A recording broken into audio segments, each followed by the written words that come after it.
Le stress est la maladie du siècle. C'est un business de plusieurs milliers de dollars. Mais Jésus a dit, je suis venu pour que vous ayez la paix.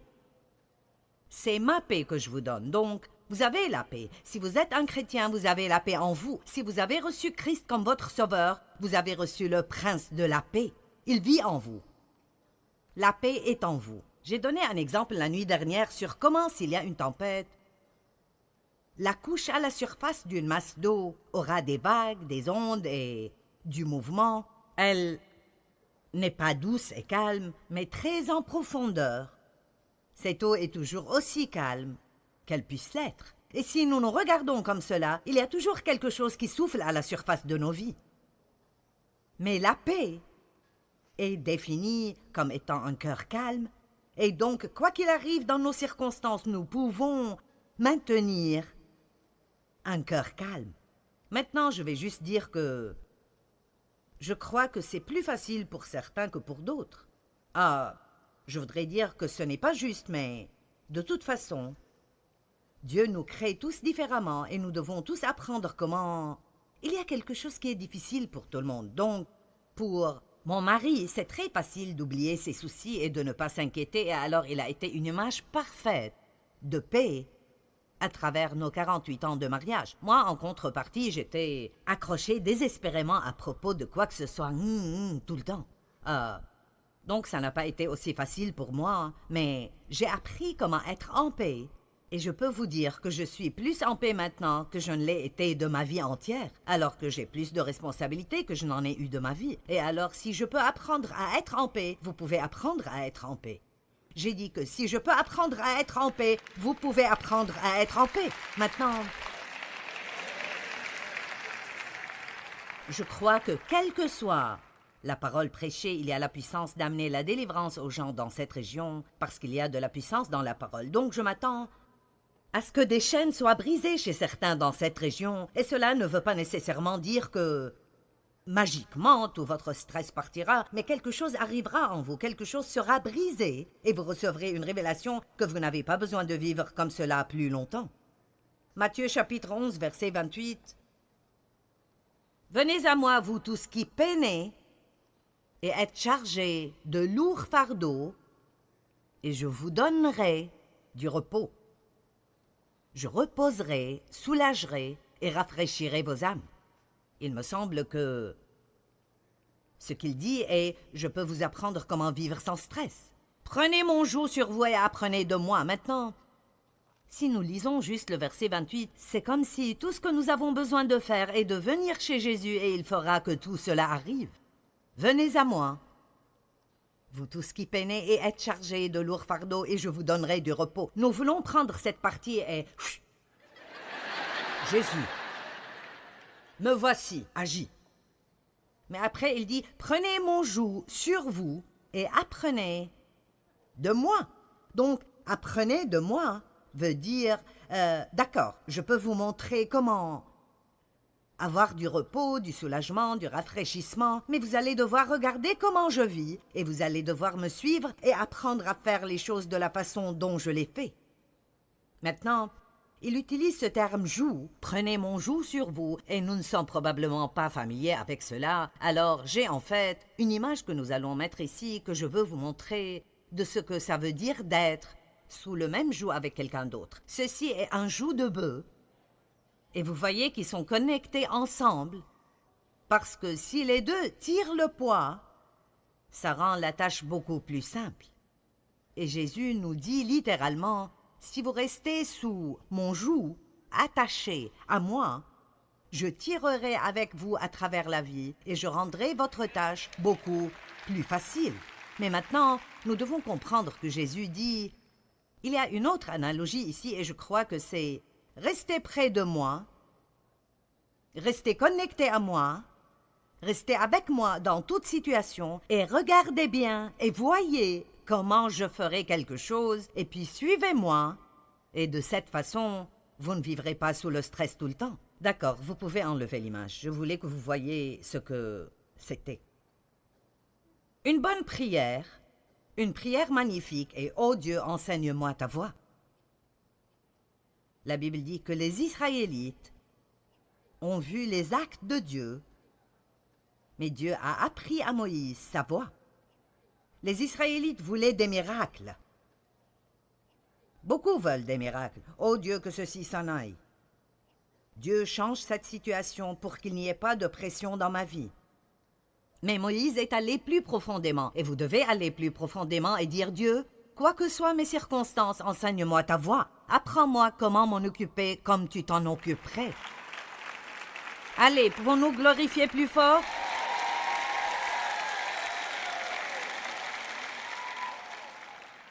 J'ai dit la nuit dernière que j'ai passé une grande partie de ma vie à essayer de changer les gens. Si je n'aimais pas ce que Dave faisait, j'essayais de changer Dave. Vous aimez tous vos enfants, mais vous n'aimez pas toute leur personnalité, et alors, j'avais des enfants que j'aimais, mais je n'aimais pas vraiment tellement leur personnalité. Celui avec qui j'avais le plus de problèmes était juste comme moi, et c'est toujours un cauchemar qui attend d'arriver. Oh. Alors j'essayais de les changer, de changer Dave, de changer mes enfants. J'essayais de faire grandir mon ministère, et j'essayais encore et encore et encore, et ça ne marchait pas. Ça ne marchait pas du tout. Et Dieu ne voulait pas tout changer autour de moi, et je ne veux pas vous gêner quand je vous dis cela, mais quelqu'un doit vous le dire. Dieu ne veut pas tout changer autour de vous, il veut vous changer à vous. Je sens que je suis attirée dans cette direction.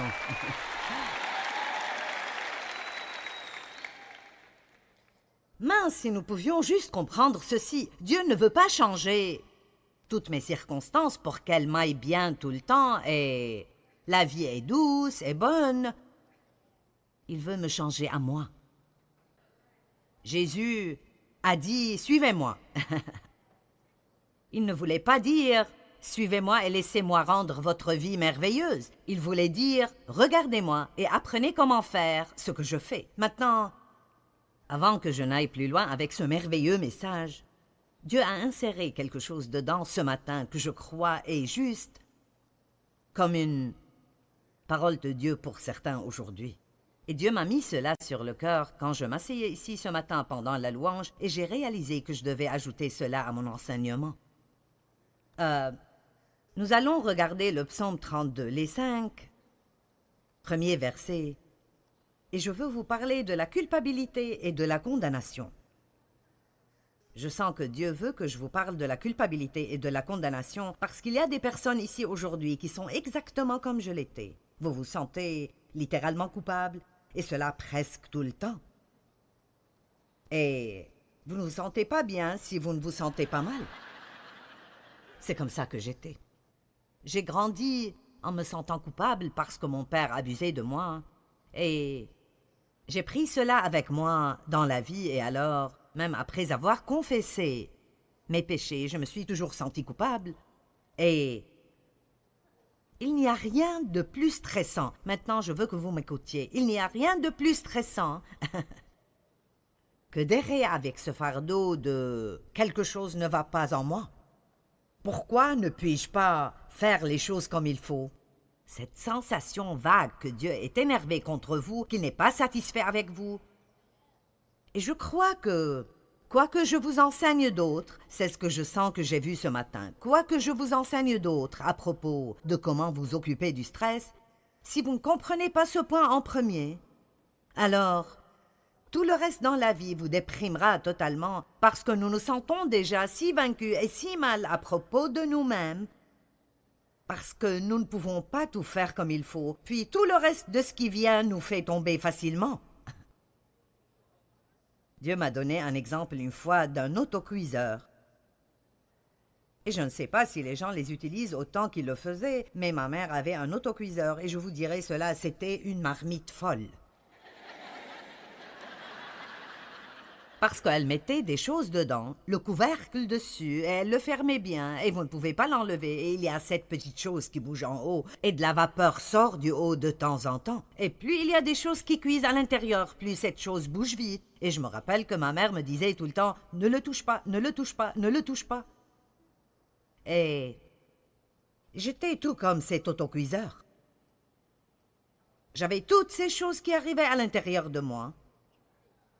Et qu'importe combien je paraissais spirituel, ou combien de fois par semaine j'allais à l'église, j'avais toujours toutes ces choses qui arrivaient en moi. Qu'est-ce qui ne va pas en moi? Pourquoi je ne peux rien faire comme il faut? Nanana. Est-ce que quelqu'un sait de quoi je parle? Vous paraissez trop innocent à mes yeux. Et alors j'explosais toujours. Je m'accordais avec tout le monde jusqu'à ce que quelqu'un rentre et puis j'étais... Combien d'entre vous savent de quoi je parle? Je pouvais juste exploser à cause des choses les plus simples parce que je me sentais stressée tout le temps. Et je pensais que c'était mes circonstances. Mais honnêtement, une grande majorité de cela était ce qui arrivait en moi. Donc, si quelqu'un me touchait de n'importe quelle façon ou une circonstance me touchait, j'explosais comme cet autocuiseur. Et je veux juste vous dire que ceci doit changer avant que nous n'allions plus loin. Et je ne veux pas que vous partiez d'ici aujourd'hui et que vous continuiez à répéter la même chose encore et encore et encore. Laissez-moi vous dire quelque chose. Vous êtes des êtres humains imparfaits, et moi aussi. Et c'est exactement pour cela que Jésus est venu pour nous. Et il n'y a personne entre nous ici qui fera un jour tout comme il faut, même pas pour un jour. Même pas pour un jour. Nous avons tous péché en chemin vers la réunion ce matin.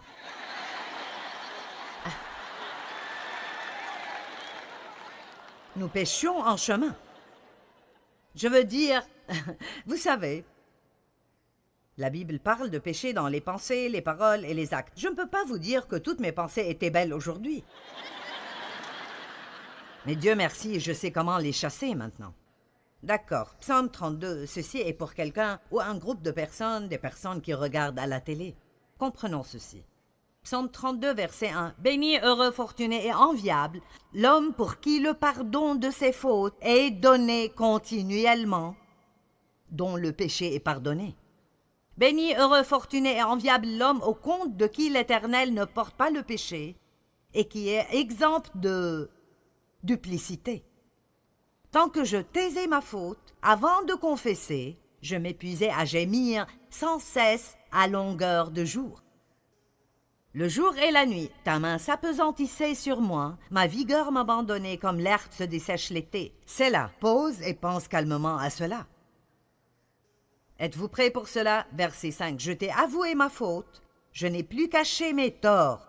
J'ai dit, je reconnaîtrai mes péchés devant l'Éternel, je révélerai le passé jusqu'à ce que tout soit dit.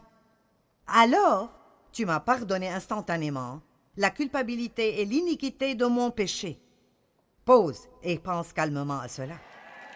Tu m'as pardonné instantanément, pas juste le péché, ne manquez pas cela, la culpabilité. La culpabilité.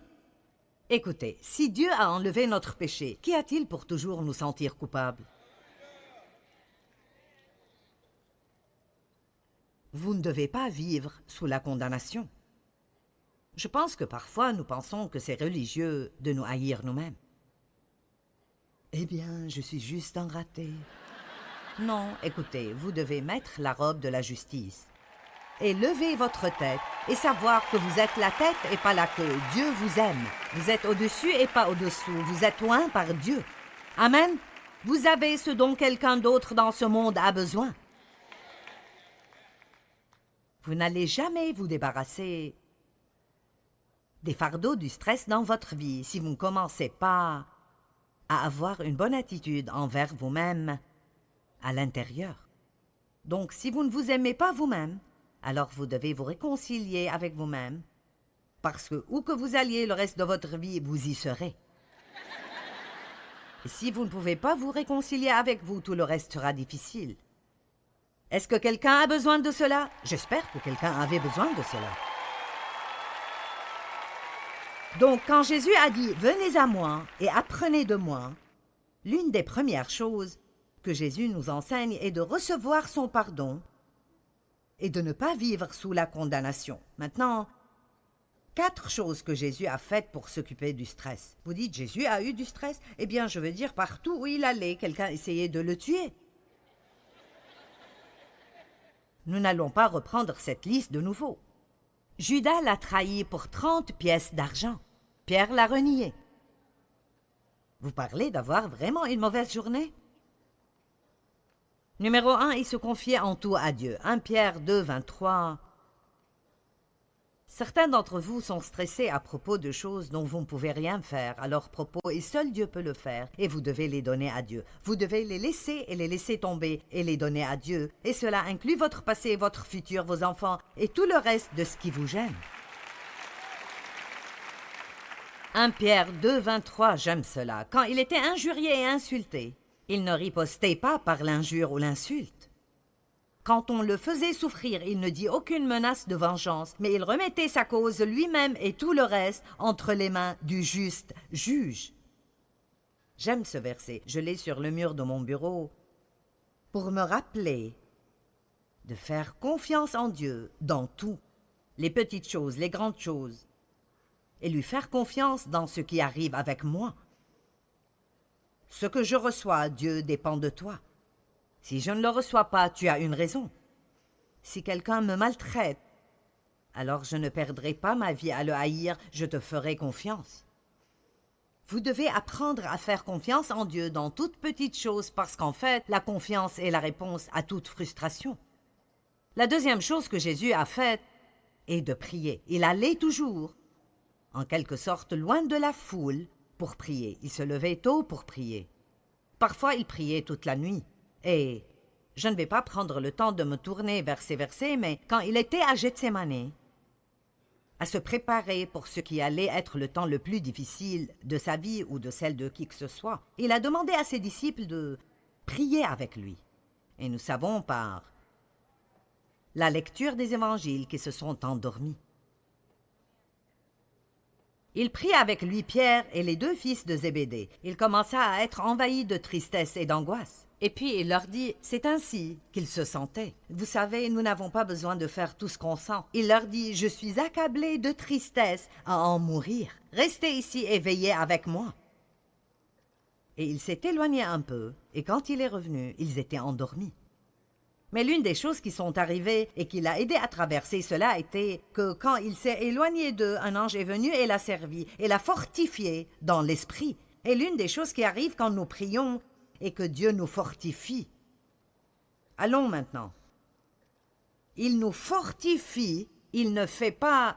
La prière ne veut pas toujours dire que Dieu se débarrasse de ce qui nous dérange. Plusieurs fois, il choisit de nous fortifier et nous permet d'endurer avec une bonne attitude.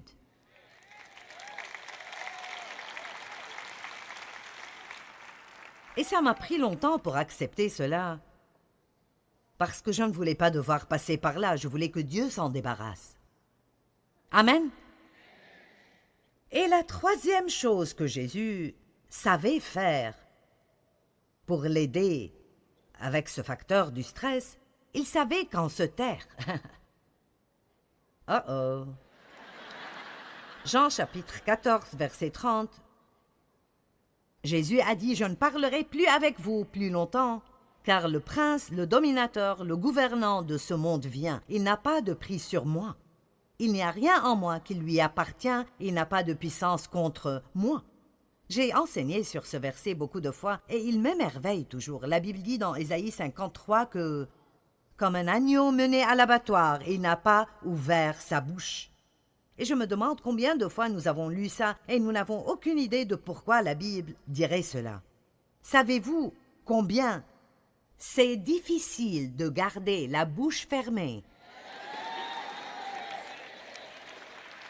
quand vous êtes sous pression?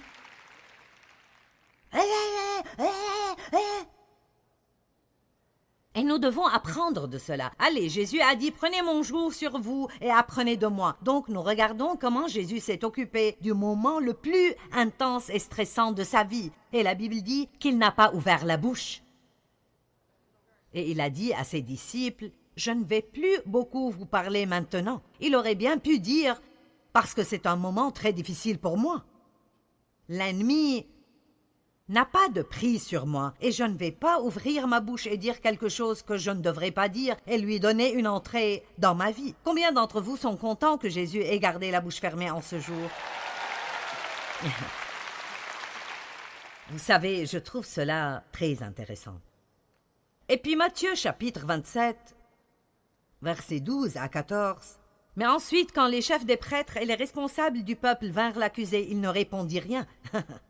Alors Pilate lui dit, « Tu n'entends pas tout ce qu'ils disent et la gravité des choses dont ils témoignent contre toi. » Mais il ne répondit point. Mon Dieu, c'est si difficile de ne pas essayer de convaincre les gens que vous êtes une bonne personne. Je ne sais pas pour vous, mais je trouve que c'est difficile de ne pas me défendre. Mais tu ne comprends pas, tu ne comprends pas, tu as une mauvaise image de moi. Calme-toi et laisse-moi te convaincre que je suis une bonne personne. Jésus n'a pas répondu. Il n'a pas répondu, et encore devant Pilate et Hérode, il est resté silencieux pendant l'accusation.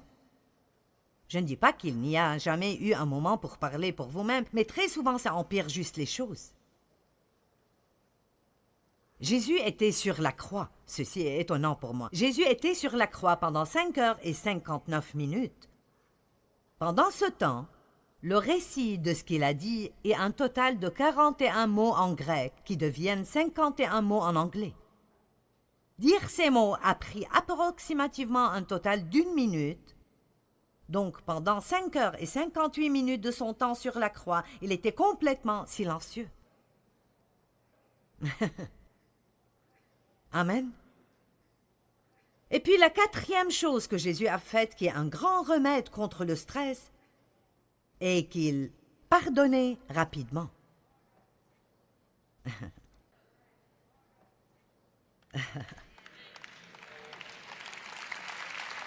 D'accord, puis-je vous donner un indice? Si vous voulez avoir une vie de stress et de misère, allez-y et offensez-vous facilement.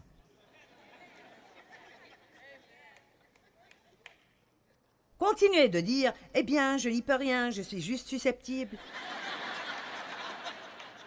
Je suis juste une personne susceptible, je suis blessé facilement. » Eh bien, arrête.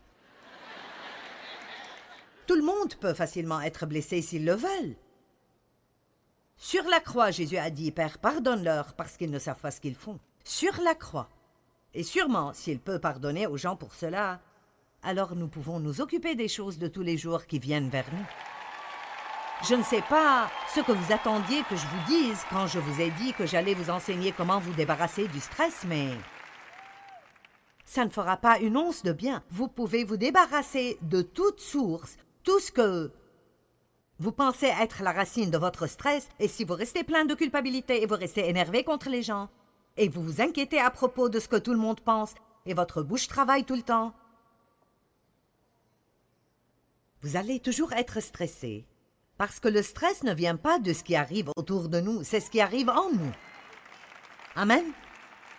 Eh bien, vous devriez être plus heureux que vous ne l'êtes, mais je vais continuer. Actes chapitre 24, 16, je veux que vous regardiez cela, je pense que c'est un bon verset. L'apôtre Paul a dit cela. Il a dit, c'est pourquoi je m'applique sans cesse et je me discipline en mortifiant mon corps, en tuant mes affections charnelles, mes appétits du corps et les désirs du monde, en m'efforçant dans tout aspect pour garder une conscience pure, irréprochable, sans blâme, sans offense devant Dieu et devant les hommes. J'aime cela. Paul a dit, j'ai travaillé sur cela. Ce n'est pas une chose qui vous tombe dessus, c'est une chose que vous devrez vous lever et faire exprès chaque jour. Chaque jour, je vais devoir dire non à ma chair. Chaque jour, je vais devoir me discipliner. Je pense que nous devrions tous juste avoir un but. Soyons tous d'accord pour avoir un but. Unissons-nous tous et voyons si nous pouvons donner à Satan une crise de nerfs.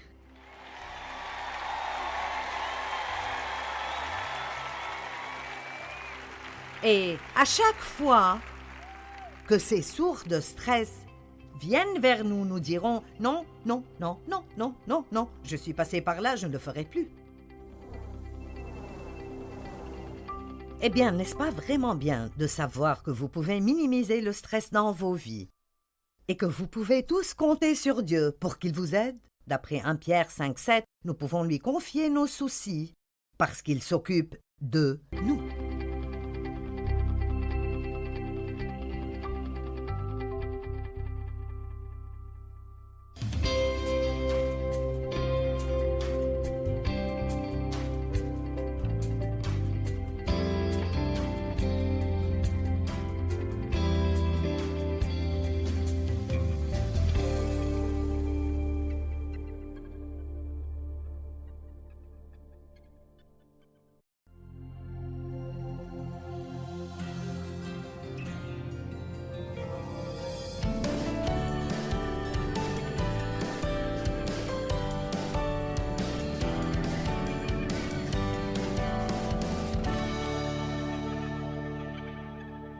Laissez-moi vous poser une question. Combien d'entre vous sont trop occupés?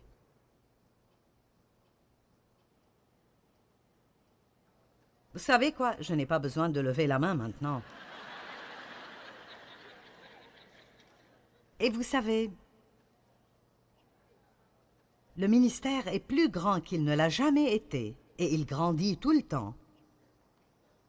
Et je travaille moins qu'avant, parce que je travaille plus intelligemment, pas plus durement. Amen. Nous connaissons tous l'histoire de Marie et de Marthe.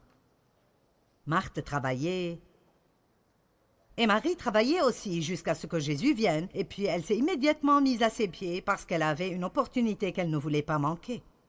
Et je me demande combien d'entre vous sont comme je l'étais, où vous êtes si attachés au travail, que vous manquez les choses vraiment importantes dans la vie. Combien d'entre vous sont si occupés que vos enfants ont presque grandi et vous les connaissez à peine?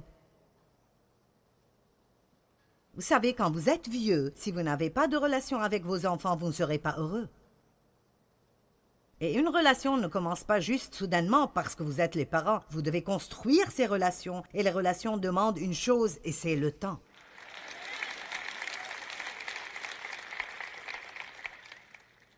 Les relations ne sont pas construites sur même ce que vous faites pour vos enfants ou ce que vous leur achetez. Les relations sont construites sur le temps, en passant du temps avec eux. Êtes-vous marié à quelqu'un que vous connaissez à peine?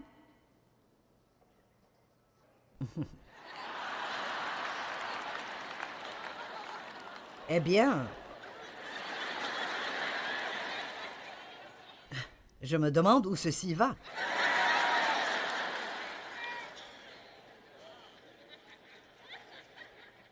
Est-ce que vous trouvez un endroit chaque jour dans votre vie pour rire?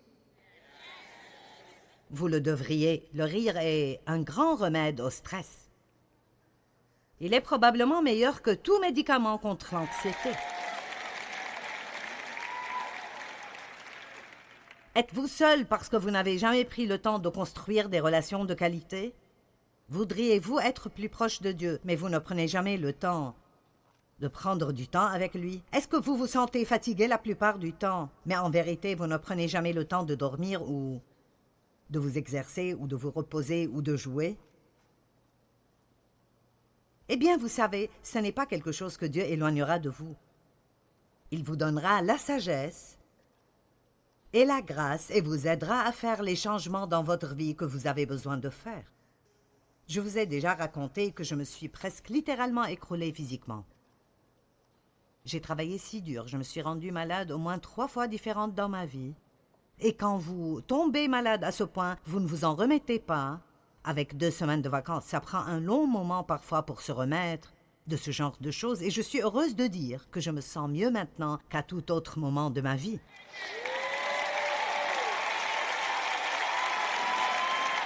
Mais ce n'est pas juste parce que j'ai prié et Dieu a tout fait partir. J'ai dû faire des changements radicaux. Et je vous ai raconté que l'une des premières choses que j'ai faites était de vraiment étudier ma propre vie et de découvrir ce que mes voleurs de paix étaient. Quelles étaient les choses que Satan utilisait pour voler ma paix?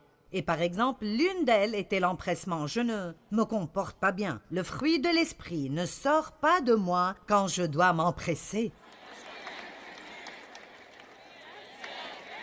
On dit que vous ne savez pas quel genre de fruit vous avez avant de le presser. Eh bien, laissez-moi vous le dire.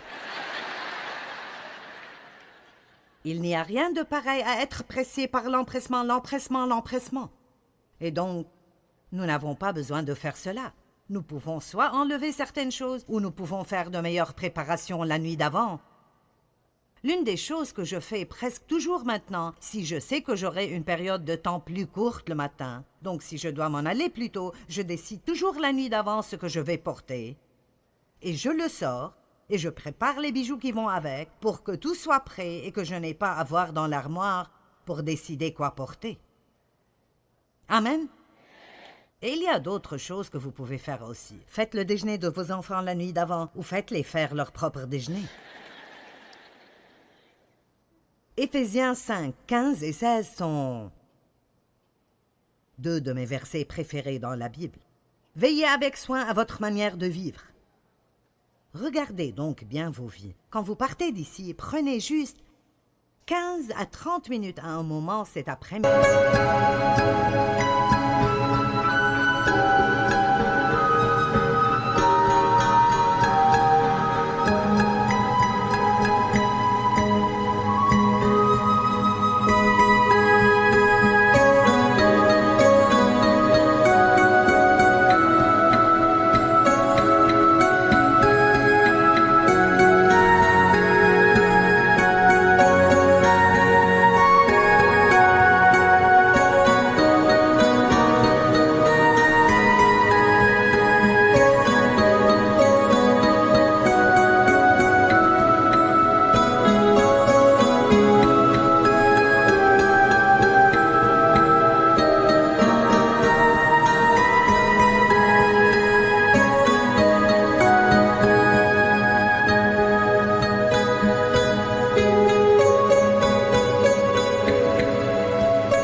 Allez quelque part tout seul et pensez juste à vos vies.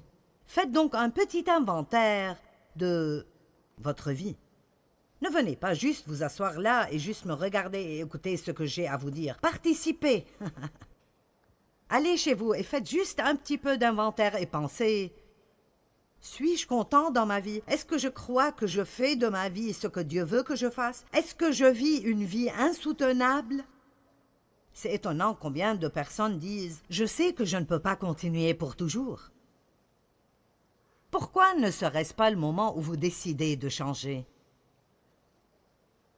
Pourquoi ne serait-ce pas le moment de réaliser que vous devez faire un investissement en vous-même? C'est le moment de vous débarrasser de beaucoup de ces choses dans vos vies qui ne portent pas de bons fruits. Veillez donc à votre manière de vivre. Comportez-vous avec circonspection, non comme des personnes insensées, mais comme des gens sensibles, intelligents et sensés. Mettez à profit les opportunités qui se présentent à vous, car les jours sont mauvais. Comme je l'ai dit, mon ministère est plus grand que jamais. Nous diffusons aux 2/3 du monde en 83 langues différentes.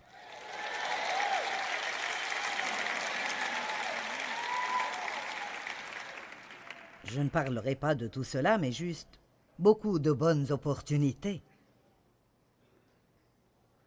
Et je travaille plus intelligemment, pas plus dur, et beaucoup de personnes m'aident. Et ils ne font pas toujours tout de la façon dont je voudrais qu'ils le fassent.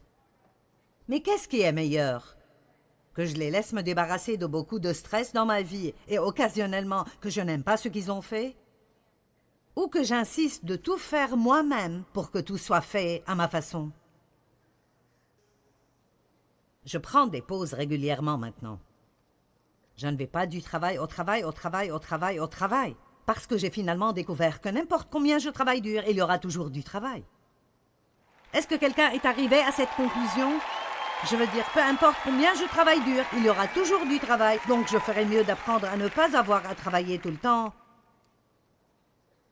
Parce que Dieu n'a pas fait ce qu'il a fait pour nous en Christ. Je veux que vous m'écoutiez. Dieu n'a pas fait ce qu'il a fait pour nous en Christ quand il a pourvu la vie qu'il nous a donnée pour que nous ne fassions rien d'autre que de travailler tout le temps. Maintenant, certains d'entre vous doivent probablement travailler un peu plus dur, mais vous savez, il y a toujours un manque d'équilibre à l'un des deux côtés. 5 façons d'enlever le stress. Apprenez la thérapie du haussement des épaules. Nous allons tous apprendre cette thérapie. Mon fils m'a acheté une nouvelle cafetière et elle fait pratiquement tout pour vous, excepté mettre le récipient là où le café doit sortir. Elle ne fait pas ça.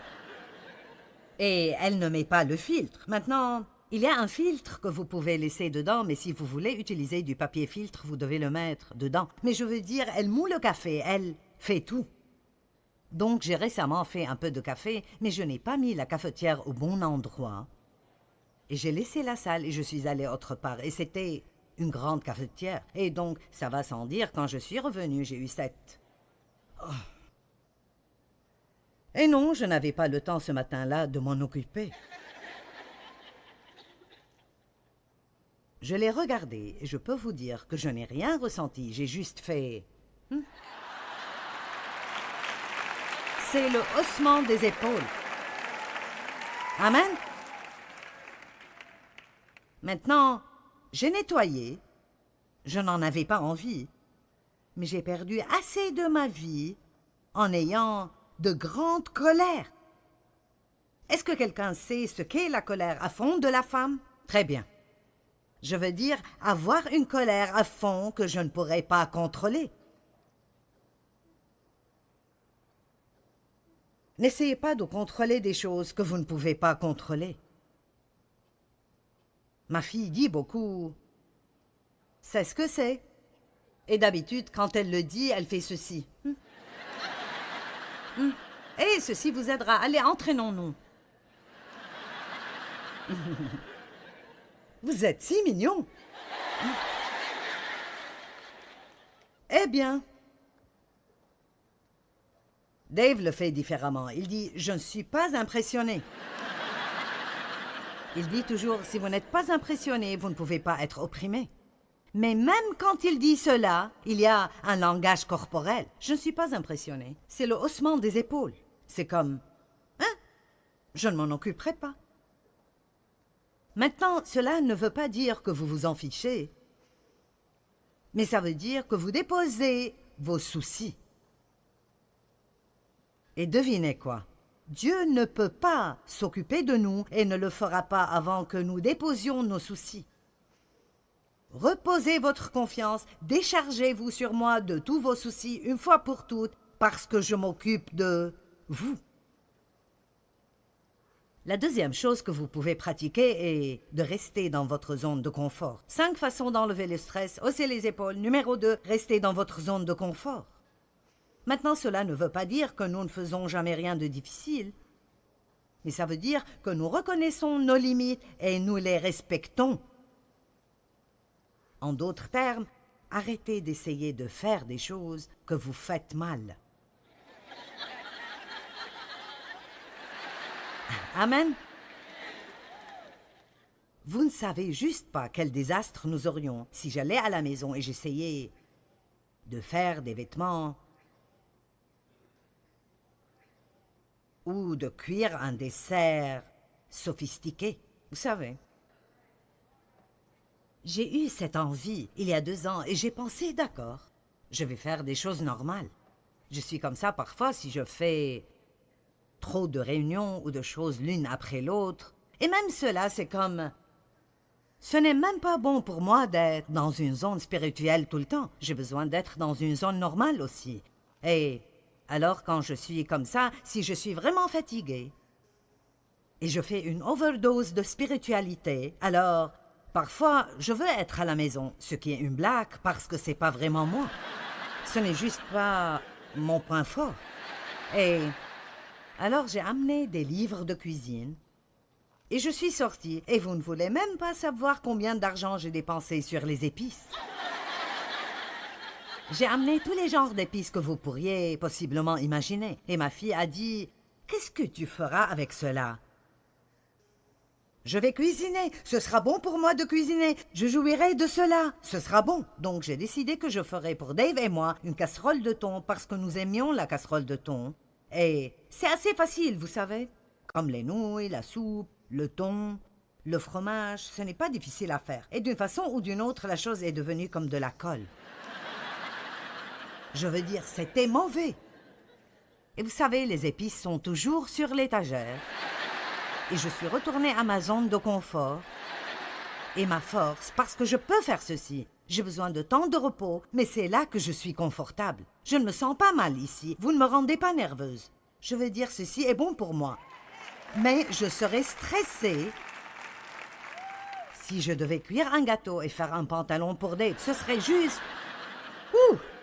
un cauchemar. Mais restez dans votre zone de confort et ne pensez pas que vous devez vous comparer à quelqu'un d'autre. Mon Dieu, cela crée tant de stress quand nous pensons que nous devons faire ce que quelqu'un d'autre fait. Et laissez-moi vous dire, quoi que quelqu'un d'autre fasse, s'ils aiment cela, ils penseront que le monde entier devrait le faire. Et si vous ne vous levez pas pour vous-même, vous allez passer votre vie à faire un tas de choses que vous haïssez et détestez, et puis vous sentir mal parce que vous n'y excellez pas, quand ce n'est même pas ce que vous êtes supposé faire. Amen.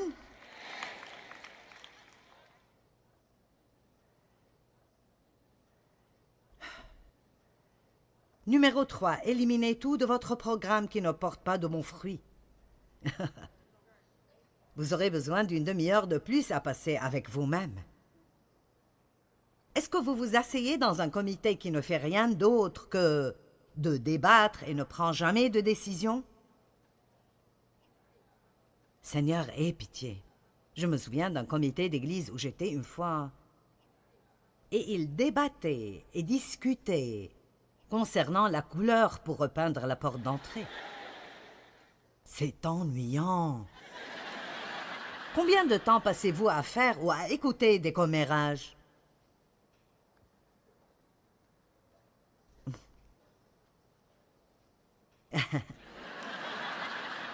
Combien de temps passez-vous à écouter d'autres personnes se plaindre à propos de leurs problèmes qu'ils n'ont pas l'intention de réparer eux-mêmes?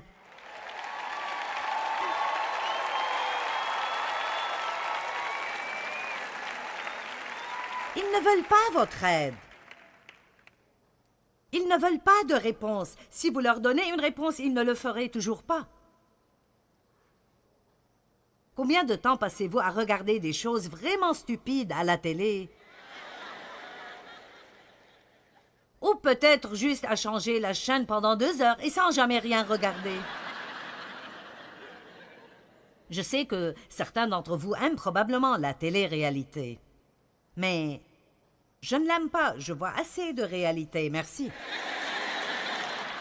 Quand je regarde la télévision, je veux du fantastique. Donnez-moi un conte de fées. Je veux quelque chose qui n'est pas connecté à la Terre.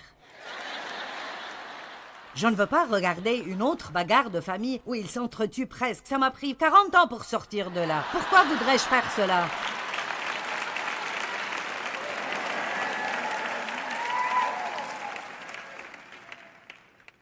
Numéro 4. Dites à la personne à côté de vous, tu n'aimeras pas le numéro 4. Je vous l'ai dit en avance que vous n'aimerez pas cela, parce que la chose numéro 4 que vous pouvez faire pour réduire le stress est de vous exercer.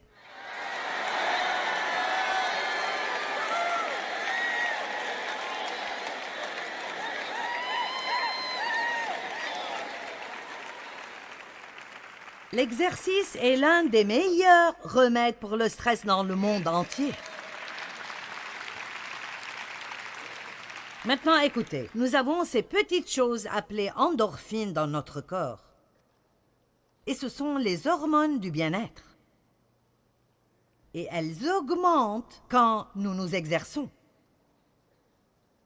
Les endorphines nous font nous sentir heureux et nous nous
inquiétons moins. L'exercice améliore votre sommeil et cela agit contre le stress. Si vous vous exercez assez pour suer, ça enlève les poisons toxiques de votre système. Ça peut diminuer votre pression sanguine, vos battements de cœur au repos et le cholestérol, et ça améliore votre humeur.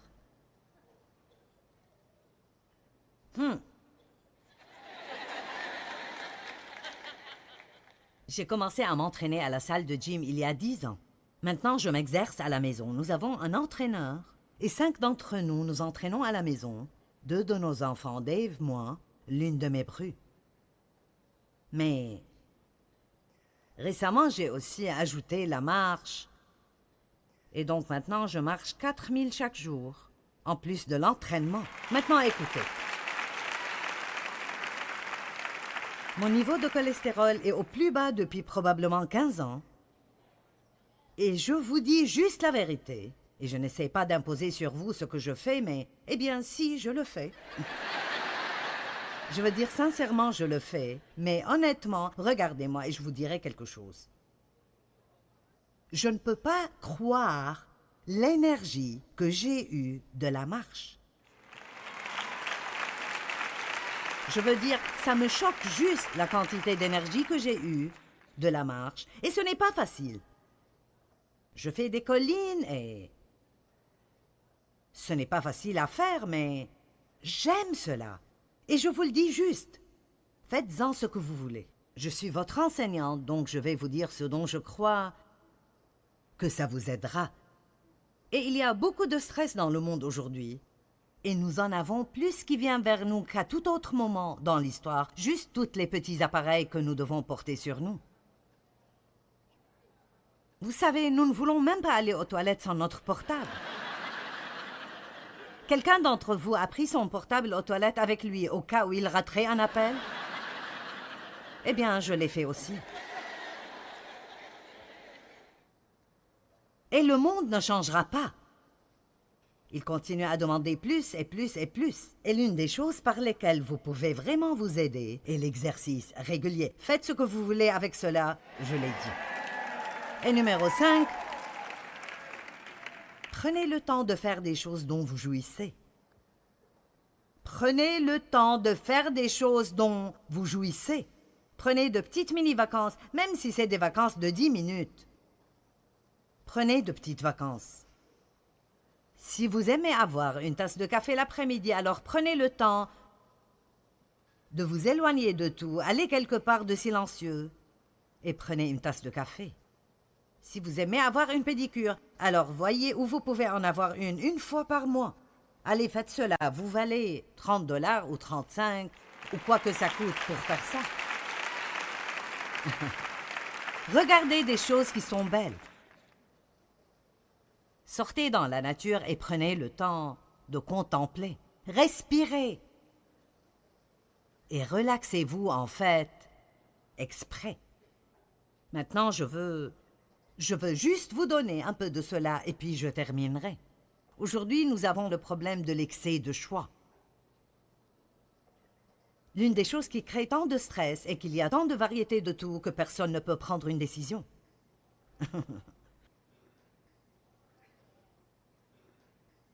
Il y a maintenant dans les magasins 48 750 articles.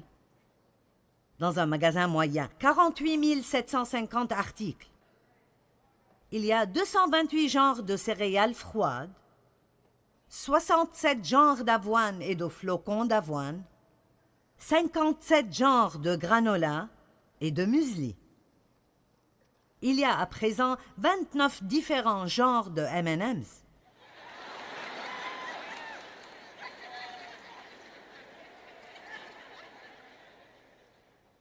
Et j'ai vu cela dans une pub à la télé. Une femme a envoyé son mari pour amener une boîte d'haricots. Vous l'avez vu?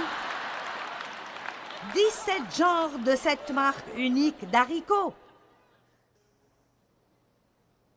Haricots cuits avec de la sauce barbecue ou avec du lard ou sans lard. Et vous savez, c'est... J'ai plus d'habits que je n'en ai eu de ma vie entière. Comment puis-je regarder dans mon armoire et ne pas savoir quoi mettre? Quand j'étais adolescente, je n'avais pas de problème. J'avais 8 ensembles dans mon armoire. Le lundi jaune, le mardi bleu, le mercredi vert, le jeudi autre chose. Même chose pour les chaussures, je n'avais que 2 paires. Pas difficile de choisir quoi regarder à la télé quand nous avions 3 chaînes. Mais maintenant que j'en ai 500, je ne trouve rien à regarder. Ah.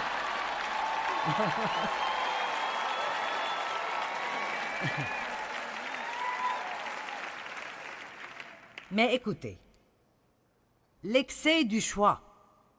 Vous pouvez enlever beaucoup de stress dans votre vie si vous commencez juste à être décisif. Certains d'entre vous ont plusieurs décisions que vous devez faire et vous vous rendez fou quand vous allez en avant, en arrière, en avant, en arrière, en avant, en arrière. Eh bien, et si je manque Dieu? Et si je manque Dieu? Et si je manque Dieu? Vous savez quoi? Il m'a dit il y a très longtemps, si tu me manques, je te trouverai. Allez, donnez gloire à Dieu.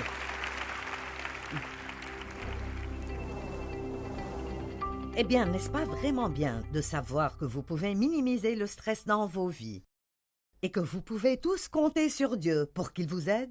D'après 1 Pierre 5,7, nous pouvons lui confier nos soucis parce qu'il s'occupe de nous.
khắp phương trời vẫn nhớ tới quê hương.